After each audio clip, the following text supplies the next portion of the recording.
All right. Good evening, everybody. Today is September 21st, 2023, and we're here with, first of all, this is Tad, and we are here with Donnie, and today we're going to talk about something that a lot of you may be interested in.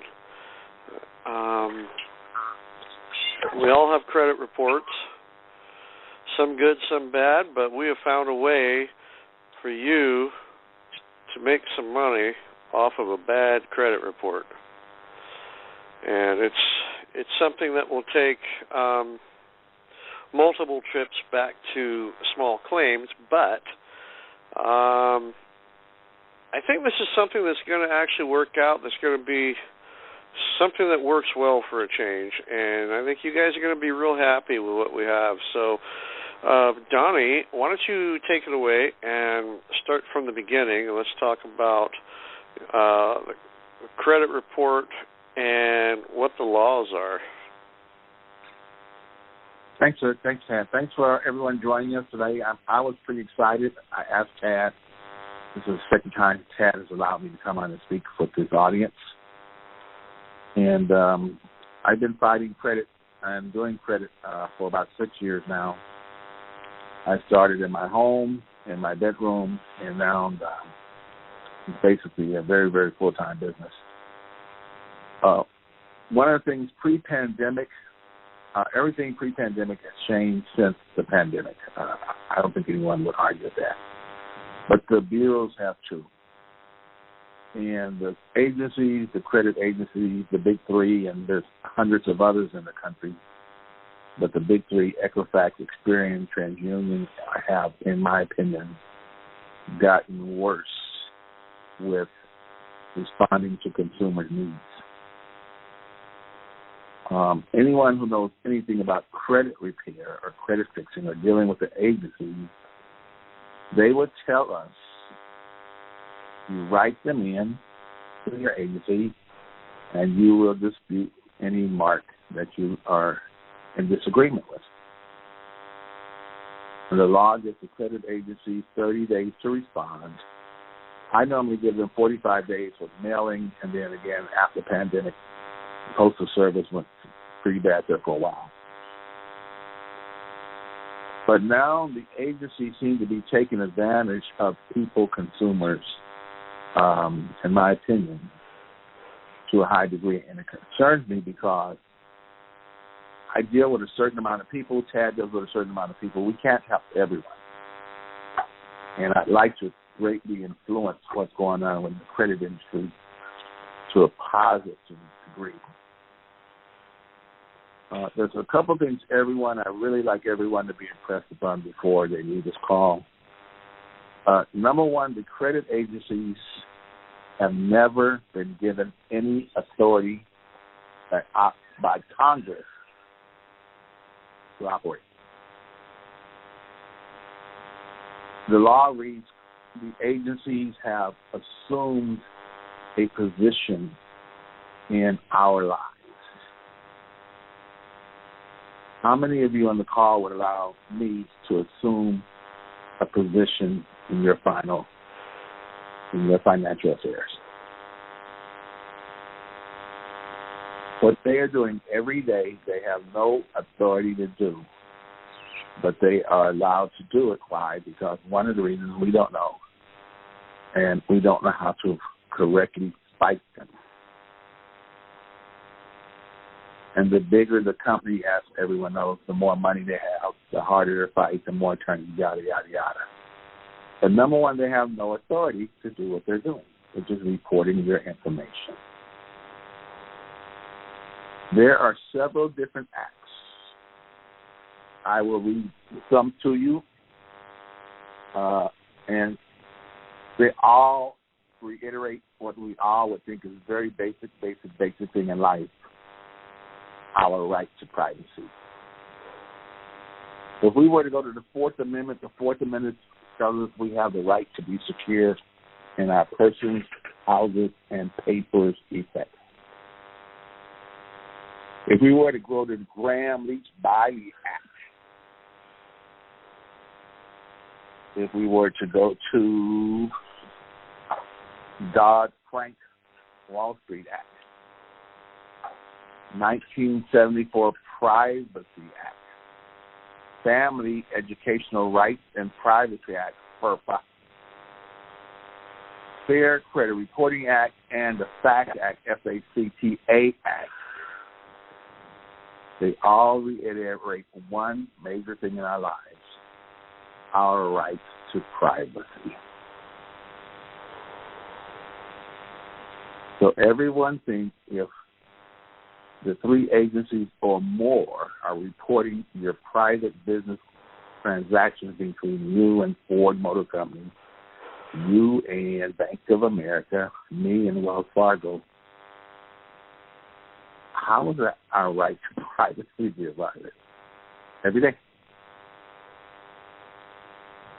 For once in my life as a consumer, and hopefully you all term yourself a consumer, you have many rights and you have a lot of power, but it has been taken from us or we have been received in not knowing we have this power. So one of the things I've been thinking about now for a while is how do we adjust this and take the power back? If I fix one credit report, I fix the report. But the consumer still doesn't know the power they have to control your report. So we're offering a coaching package on this to help you go through the process. And you can go to my website, youhavetheright.com, and contact me through the website. And you can contact us, let us know that you have a credit report that that you would like to work with on this matter, and so we can work with you, and we would welcome your any referrals that you can give us to work with these folks, like family and friends and things of that nature, so that we can start building momentum as far as putting the pressure on these guys. Because like Donnie said, these guys you tell them to take something off and they just say no, or they don't even respond, and they're supposed to. They are supposed to respond to 100% of all the letters that come in, and they only respond to like 2% or something like that.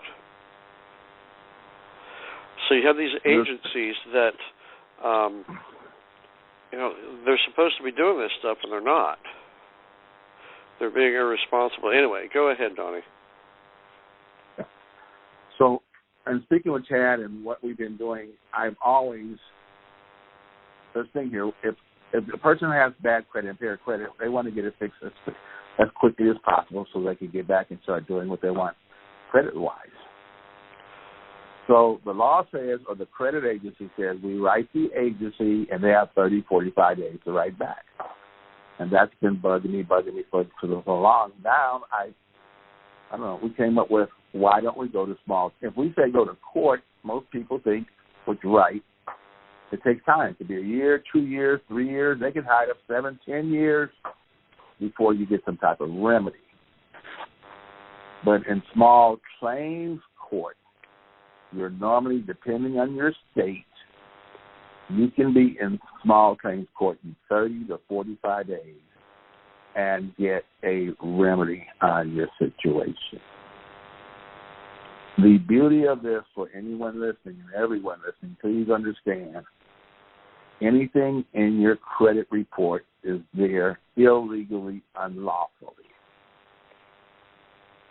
So if you have 10 negative items in your credit file, you have 10 legal causes of action you can take and go to small claims court. And instead of writing the agency and let them write you back, we verified it, we validated, this is you, we need more information, it came from a third party, we don't reckon any of this garbage they want to send you back. You get them in court where they can't, or at least put it before a court. Well, you know, if you've been to court, no court, then you're not intimidated by it, hopefully. Most of the people I clients do not have been to court. We're not attorneys. I'm not an attorney. But we do know the court system, especially small claims, is supposed to be friendly to us who are not attorneys. And by most accounts, they're not supposed to be able to bring an attorney to court to contest the issue. We know how to cater talk. We help you fill out the forms. My goal is everyone go in there, and now we can go in Tennessee. I think the ceiling is $20,000 in small claims court. In Florida, it's $7,500. In Texas, it's pretty high. It's $20,000. And here in California, it's $10,000. I'm not saying that if you go to court and if you put in a claim, you have the right to ask or demand whatever dollar amount you feel you want. But at the other hand, our first goal is to get your credit report clear. Our next goal is to put some money in our pocket. And if you have 10 negative items on your report, and if you live in Florida, you have a potential $75,000 that you can sue for. Once you do it, once we show you, it's kind of like what they say about riding a bicycle. You can do it over and over again for your parents, for your friends, your neighbors, your coworkers. I want to make an impact in the industry because I see this industry being worse toward us as consumers. I've sued Wells Fargo before. I'm currently suing them again. We know what to look for in most cases. Most cases, you sue them, you are pro se, you don't have an attorney, you're not an attorney. I guess there's no attorneys on this line. Maybe, I don't know. And so the other side attorney has to reach out to you. And that's what we want. So, go ahead. No, we want an open dialogue, and all this is taking place. It's not a back and forth with the agencies for 6 months, 9 months, a year, 2 years. So what I was going to suggest is what we can tell people to get started right now, or maybe some people have already started the dialogue with the agencies and they've sent in letters to the agencies and maybe the companies, which is where you want to start. Now, I think a lot of times people send letters to the agencies, but they don't send it to the companies saying that they have erroneously reported something. So do we have to send a notice to the company as well if we're going to take them to court? I would probably recommend it. Everyone, I would hope, or has their credit report, know your credit scores, know what the derogatories are on there. I get a lot of calls from people who've tried to take it off on their own, and they get these baloney letters back, form letters, robot letters back. And how do you respond and get that? Now you're stuck. So now we know, okay, don't respond. We know to go to court. So you're not going to be. Go ahead. I was going to say, to get started, you can get started on this right now before you even get our coaching package, and that is to go ahead and pull down your credit report, see what's on it. Yep. Now, you can do either or. You can go apply for credit somewhere, maybe for a car or maybe for a mortgage loan or something. And if you get turned down, they'll tell you why. And then you send a letter to the company that is making the negative reports on your credit report. You send them a letter telling them that they need to remove it, and you send a letter to the agencies telling them that they need to remove it. And you wait 45 days, go check your credit report again. If it's not been removed, then you are ready for court. Yes. Now, when you fight a war, and understand you're in a war if you have negative credit on your credit report, you are in a war. So there's a number of ways, and that's one of them. You don't have to write them. I would write the agencies for sure. But if my beef is with Wells Fargo, for whatever reason, and understand everyone out there, we will show you and we will tell you, you do not argue that you owe them. You do not argue that you missed the payment. You do not argue that you were late or not. Under the FCRA, Fair Credit Reporting Act, there is at least a dozen reasons of causes for action in a lawsuit. And I recommend small claims because you want to get your report fixed, everyone, quickly as possible, so you can go out and buy the house, your car, your airplane, whatever you're trying to do in your financial work. And on the way, get paid for it, and then we do other things. So that's one way of doing it. So you don't have to now understand these laws have been on the books for 52 years. So you don't have to, but if you want to, and that shows willful damage if they refuse to take it off, and you can ask for the maximum amount of money in a cause of action. In some states, before you pick up the phone and call TAD, you probably want to see how much is small claims in whatever state you're located in, and might want to see if you have to show damage. That means if you have bad credit on your report, I have Wells Fargo on my report. I'm suing currently.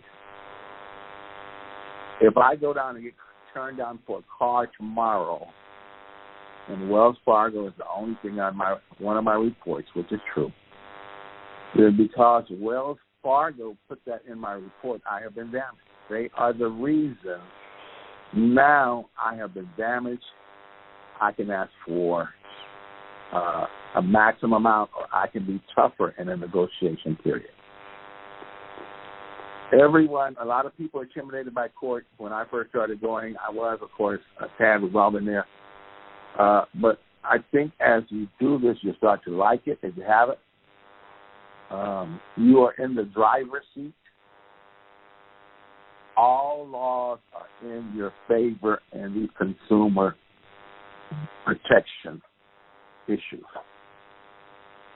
There is law, there's acts, there's cause, all supporting them not putting anything in your report.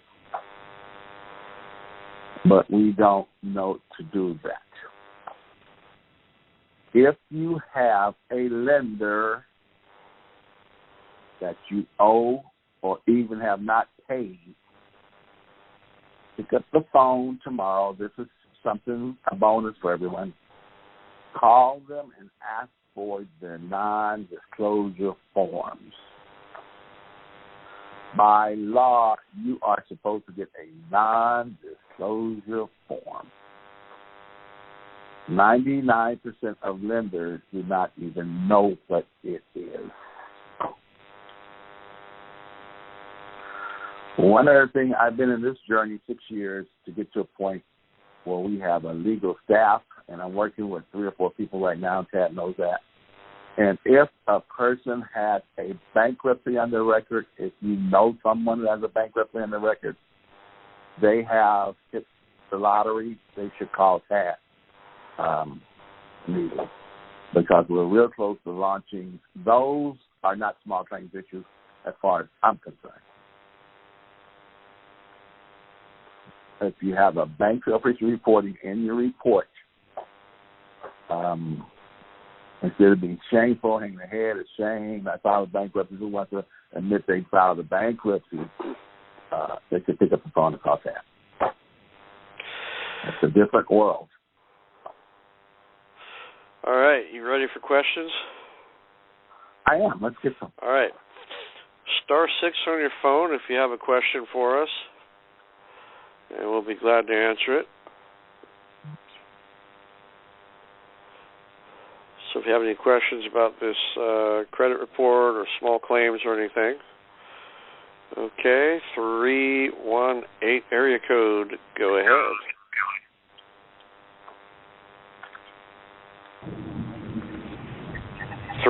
area Hello? code. Go ahead. Your phone just unmuted. Oh, all right.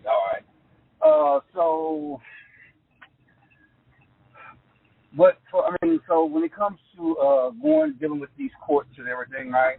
Are you guys dealing with arbitrations, or are you actually going directly to court with your clients? I have looked at arbitration and small claims, and I am personally convinced small claims is the quickest way to get a remedy. Now, a lot of things, again, in California, we're getting in court in averaging about 40 days before you get a court date. I've got some people in Colorado who've gotten court dates 5 months out, which is a little disturbing to me. But you get in and out. You're not fighting. You're not doing the runaround. You're not getting robot. So how many of yours have? Yeah. So I don't want. I mean, if you got other people, right? Because I got a few questions or whatever. I mean, I've been doing this for a couple of years now, but for me, I found it easier, right, with dealing with the reporting agencies firsthand, and then actually dealing with the company.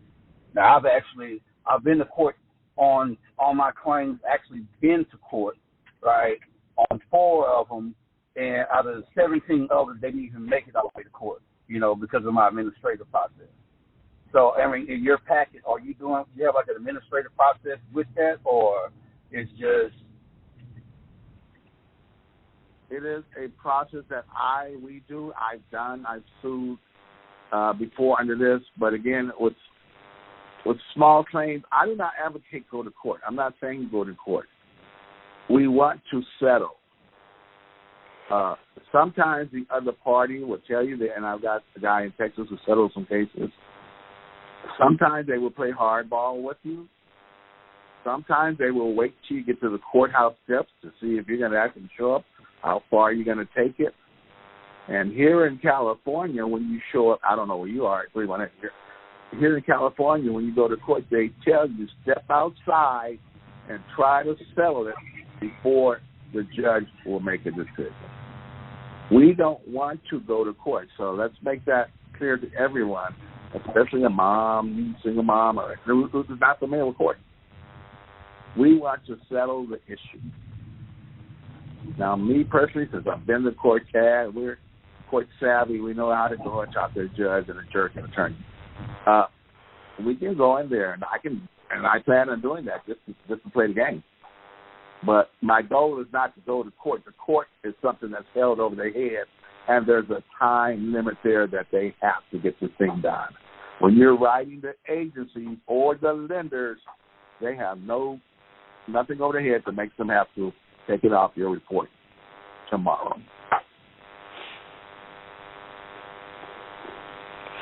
So does that answer your question? Yeah. All right.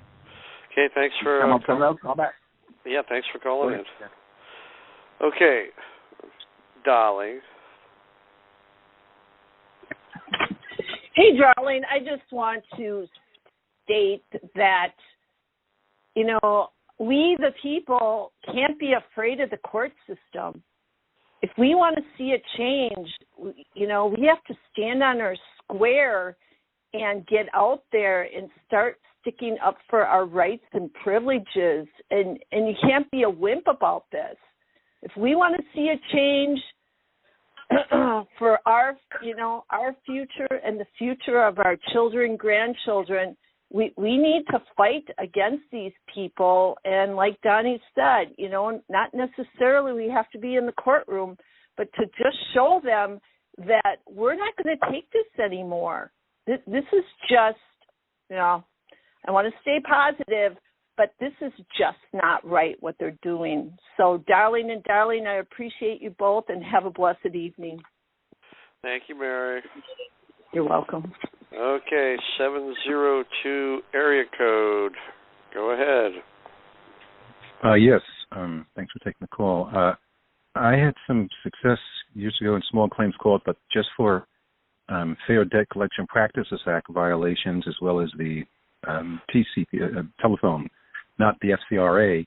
And I found that sometimes they defaulted, didn't show up, like you say, but a couple of times they removed it to federal court, because even if it's only for $1,000, those are federal questions, and I kind of got intimidated by that.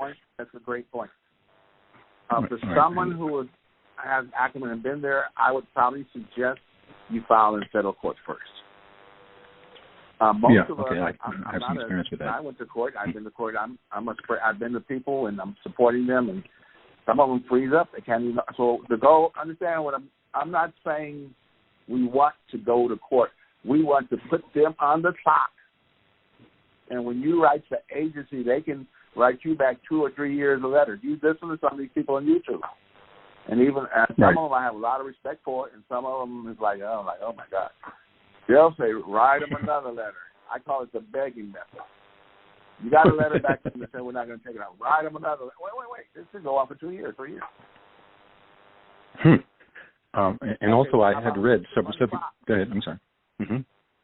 So if it's someone like you and you've got that experience, I would say put them in federal court first. And that's okay. For debt collection issues, correct? Well, all of it's federal under FCRA or FDCPA. He is correct. Okay, but I suggest small claims, and every state's going to be different. In Texas, they do that. They want to stick it in a higher court. But then they are also risking a higher damage amount if you get too far. Right. Exactly. Yeah. I see. And by the way, they said what you said seemed to be true with how they're getting over it, because I saw an article that said that years ago, on average, the big three, TransUnion, the others, they had paid on average about $5 to process a claim. But then they started outsourcing, and they mentioned 3 places: Philippines, Northern China, and Chile, and knocked it down to $1 and change. And he said they don't make money from saying Mr. Jones has paid on time. Derogatories for what they, for some reason, they're able to make money for.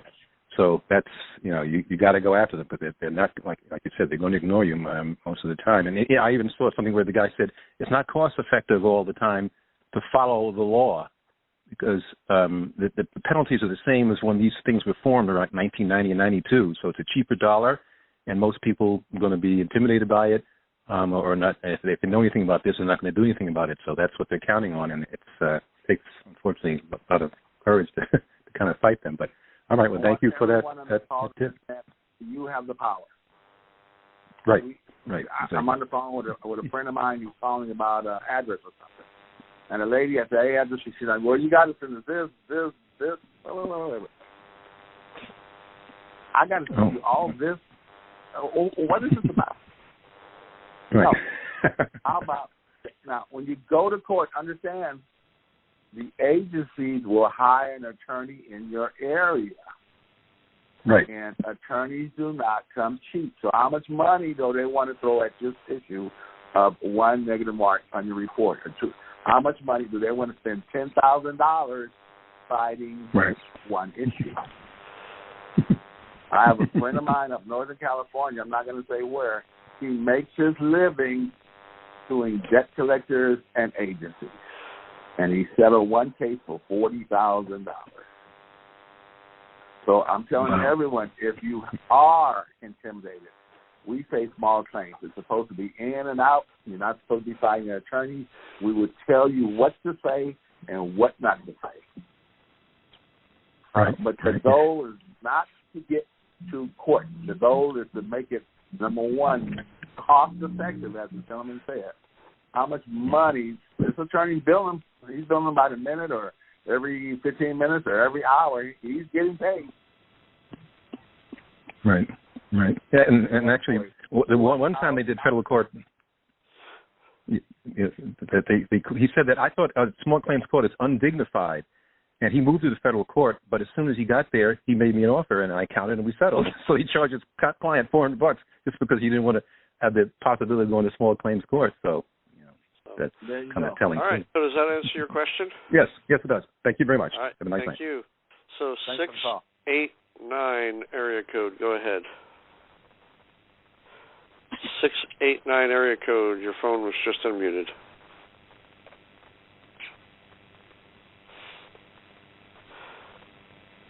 Did you mute your phone? Oh, hello? Can you hear me? Yes. Sorry about that. So I just went through a case of 2 years of the government accusing me of something, and I actually won the case that I presented my own action for representing myself. And in that, I pretty much, my credit went really bad, and so I stood on common law and as a living man. How does that work with jurisdictionally going into small claims court? Is that a conflict?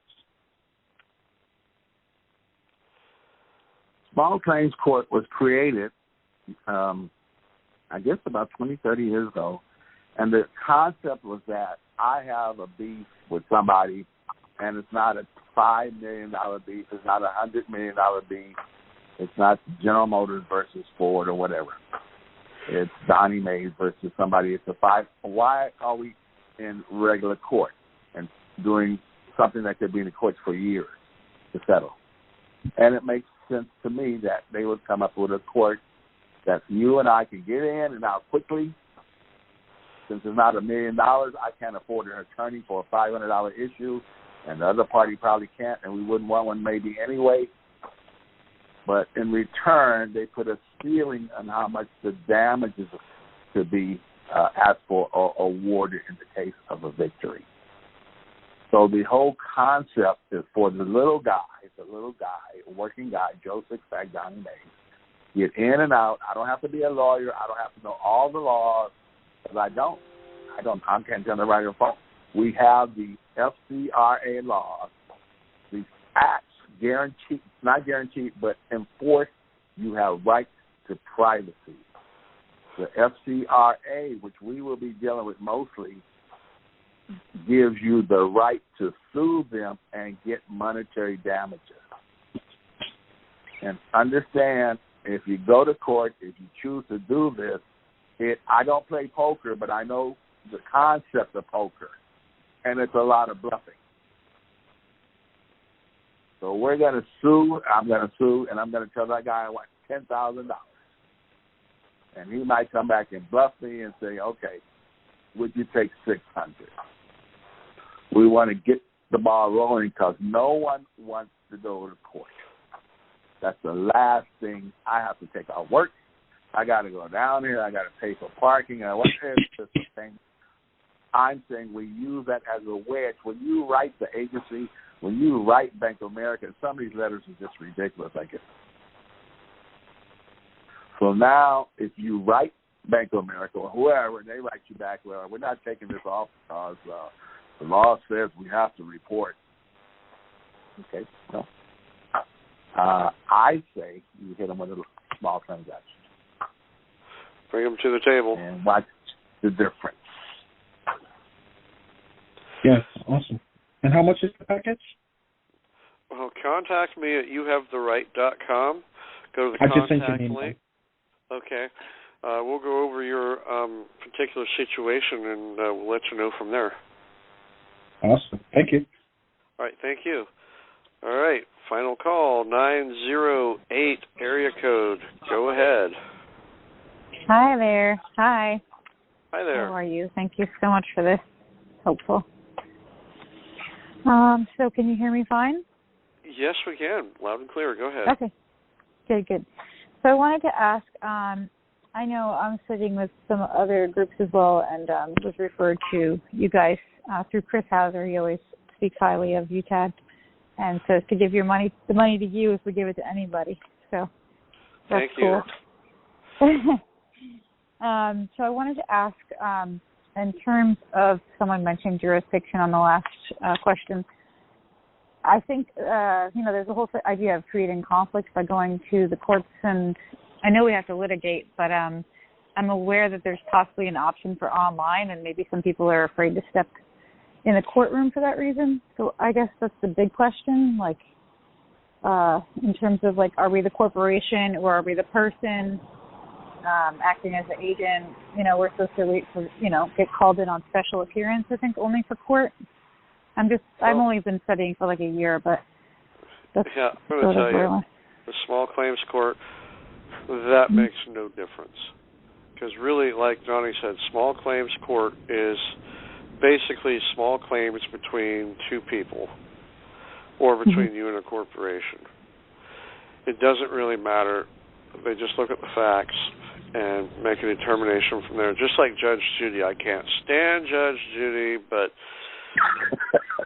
you watch what she does. I can't believe she made a comeback. Huh? I can't believe she made a comeback. Really? Well, she must She's have back, been sober. Yeah. You don't know that. She must have been sober or something. I don't know, but it's basically that. You go before a mouthy judge, and that's really what it is. What are the facts? Okay, we find for you. Get out of here. I wouldn't worry about that. In fact, that would probably hinder you if you go in, well, I'm a man, and I'm not the corporation, and I'm not your birth certificate, screw you. No. That's not what this is. I know. I wouldn't want to do that. Don't get me wrong. Right. I don't mean that. I just mean like, do. Yeah, I get it. I guess the issue is you're on, the corporation property. There's that whole thing. They can handcuff you if they don't like what you say. Not that I would say anything crazy. I'm just saying it does put people in, like, that position, I think, possibly. So that would be, like, a reason why some people might be... It's not. Yeah. It's small claims. It's civil. Short of, hey, Judge, I'm going to kill you, they're not going to put you in jail. Yeah. Okay. Don't do that. Right.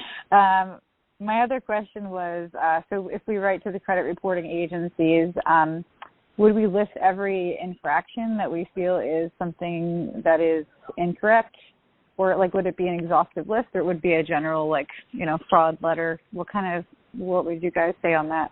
Well, Donnie support me on this, but I believe if you have one bank or one company and they're reporting multiple things, you basically have one claim for all those multiple things, because you're saying that they're reporting, they're making unlawful reports, and here they are.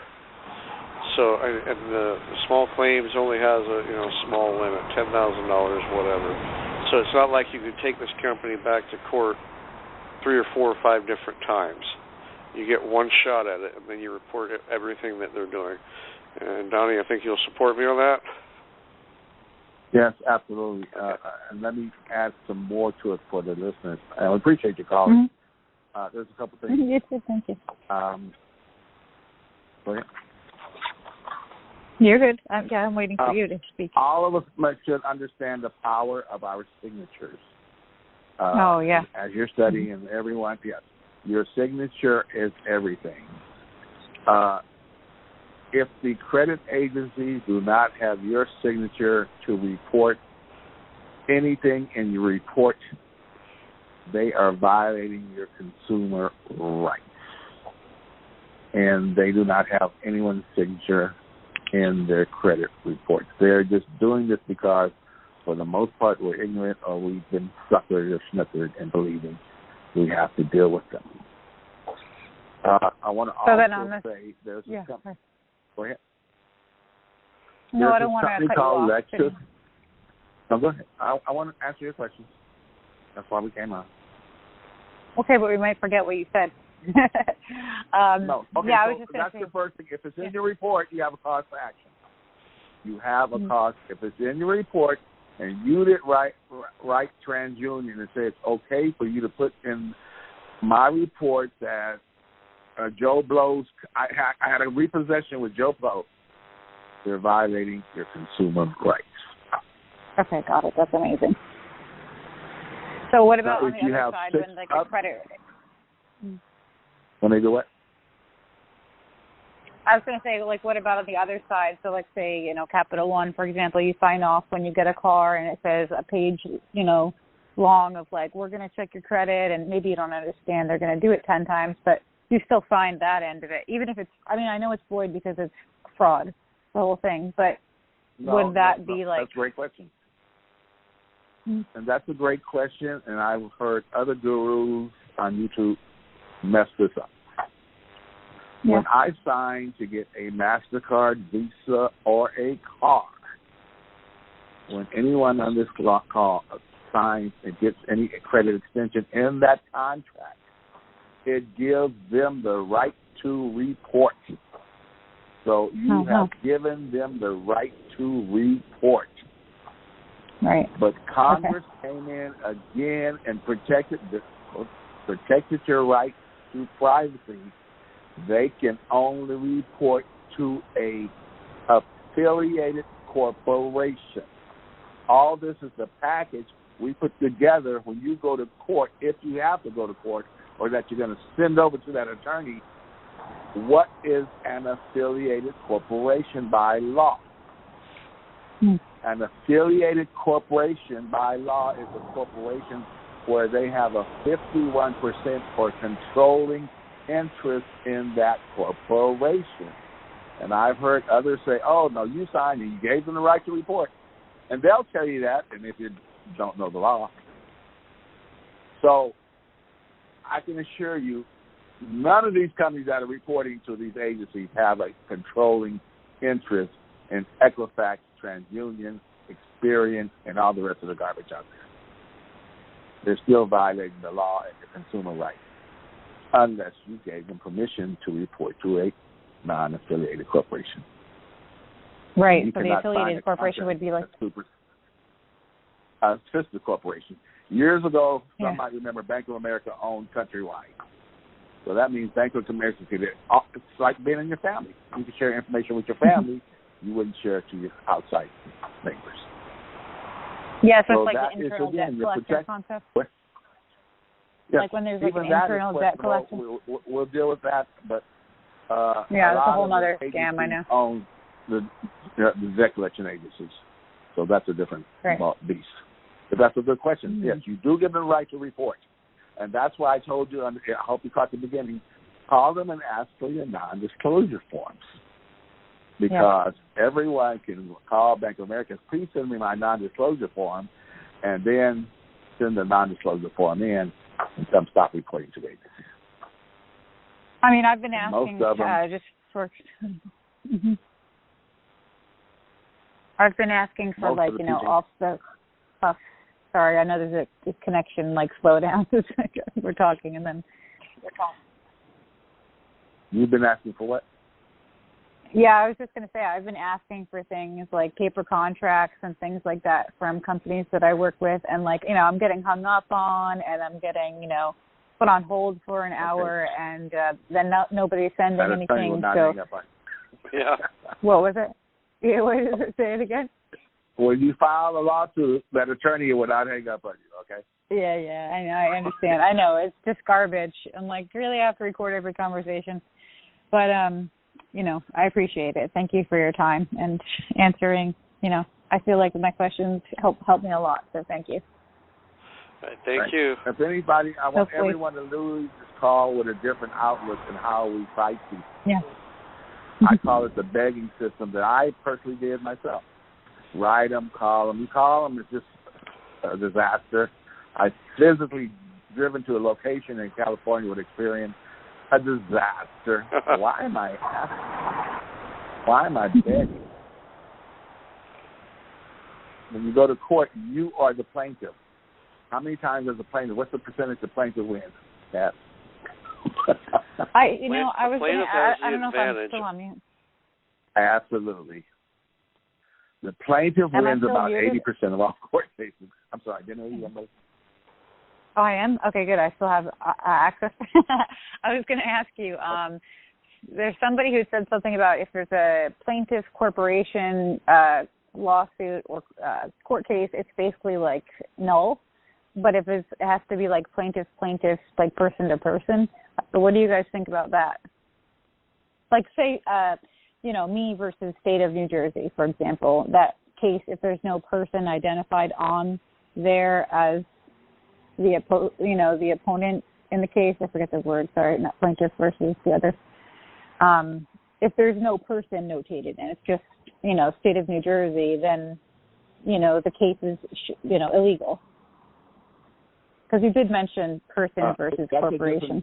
That's a different thing that we're not dealing with. We're only dealing with the credit report. And there's corporations or persons on that credit report.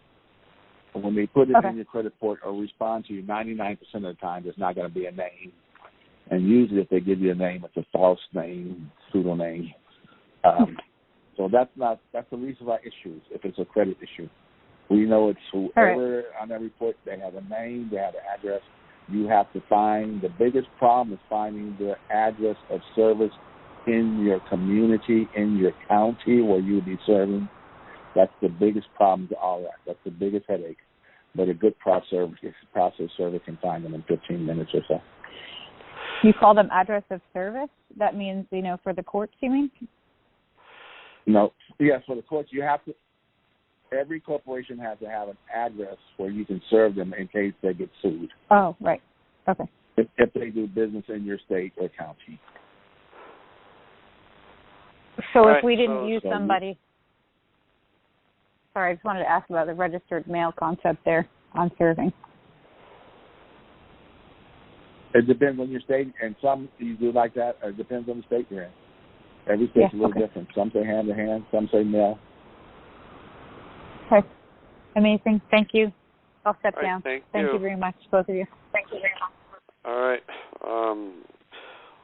617 area code. Go ahead.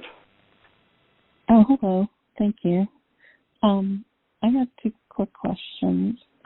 One is the Freedom Home Project. Is that your website? Yes. Oh, okay. I was just checking out the asset protection. So is that something I can contact you about? Yes. Go to youhavetheright.com and go to the contact link. I got a couple of them. And send me an email. And also I have a link at the top of the page that talks more about asset protection in more details. So you can go there and send me a message. Okay, thank you. On the You Have the Right website, I'm only seeing like a couple. It just says home, tour, and subscribe. I wasn't sure if there was another option. Look underneath that, and you'll see a couple of links. One of them says tax-exempt asset protection. Oh, I didn't see that. Okay, I'll take a look. Thank you. And then you can look at the bottom right-hand page. There's a little chat thing. You can send me a message through that. A lot of people do. Or contact link at the bottom of the page. Oh, great. Okay, thanks. And I think you already answered the other one. It was just about the going to court thing. So then we contact you to go over the fees, et cetera? Correct. Okay. And the only way to do it is there a number, or do we just do it on the contact? No, just send me a contact email, and I'll get back with you within a day or so. And I got a couple of people that contact me already, and I'll call them right away. But so, yeah, just go ahead and do that, and we'll get in touch with you. Thank you. And just real quick, did you say something about federal court as well? Did I hear that? That was a conversation about debt collectors. A gentleman was suing a debt collector in small claims, and they removed it to federal court. But with this, with the credit report, we do not anticipate that happening. It's just too expensive for them. I see. Okay. I'll be in touch with you. Thank you very much. All right. Thank you. All right, so everybody, that'll do it. If you're interested in what we have. What was that? I got one. Can I say one thing? Yeah, go for it. Okay. If we have something on your report, you do have a cause to sue. I'm saying the biggest question I get when I'm doing a person's report, how long will it take to finish? I cannot tell anyone a time period because you're dealing with these. Once they put it in your report, they don't want to take it off. So the biggest thing for me is time. Get your report finished in a timely manner. That's why I say small claims. Number two, you get something as opposed to right now, when I clean a report, the person gets a report clean, they got no money. Number three, you can sue in the higher court if you want to. But now the game changes from a lot of filing and motions and just all kind of things that you are your attorney or you want to get into that. So you can sue in a higher court, but the game changes. If we go over your report, we can tell you if you might want to go to a higher court and use our attorneys that we'll be using in the future. We might say you have 6 items in the report. These 5, we recommend you go to small claims, but this one here, we can get you some money. And it won't be $2,000 or $1,500 or $3,000. So if you want us to help you, we'll be more than happy to review it. But under small claims, it's supposed to be 30, 45 days, depending on how backed up the court is. Everyone wants to get their report and then go do their financial business. That makes sense. And if I can get a check on top of that, that makes even better sense. And if I have more people, I can sue 10 people or 12 people or 15 people. Okay. But everyone who can sue in small, you can sue in higher court. But all the dynamics change, and you're in a battle, and you could be in court for a year and a half, 2 years, and your credit's impaired as you're doing that. Okay, that. All right, so if you guys are interested, you want to learn more, go to youhavetheright.com. That's Y-O-U, youhavetheright.com. Find the contact link and send me a message, and we'll get back in touch with you. So, all right, Donnie, thank you very much for being here. Wow, it's been almost an hour. Went a little longer than I anticipated. I appreciate you bringing me in. I really do. I appreciate it. Thanks to everyone who called and participated and supported. All right, everybody, thank you very much.